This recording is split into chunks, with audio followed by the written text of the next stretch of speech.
I'm going to show you how to make a slow cooker balsamic chicken recipe. It's super easy, packed full of flavor, and only uses a few ingredients. So the first thing we're going to do is to chop up our onion, and we're going to give that a fry until it softens. Now I know you see a lot of people on Instagram not frying their onions and garlic before going to the slow cooker.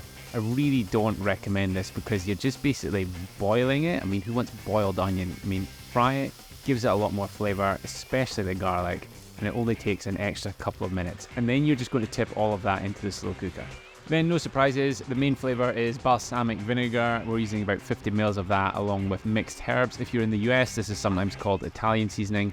A tiny bit of chicken stock. You honestly don't need a lot because the chicken breast will release quite a lot of moisture. Honey for sweetness, and we're going to mix up some corn flour and a little bit of water to stop it clumping.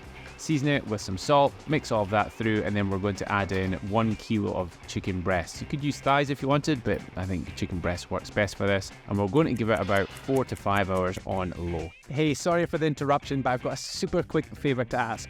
If you could either click like, drop a comment below and let me know what you think of this recipe, or subscribe, I would really appreciate it. It has got absolutely nothing to do with my ego. It just means that if you interact with this video in some way, YouTube is more likely to show it to others so that more people will get a chance to cook my recipes. Thanks in advance. Now back to the recipe.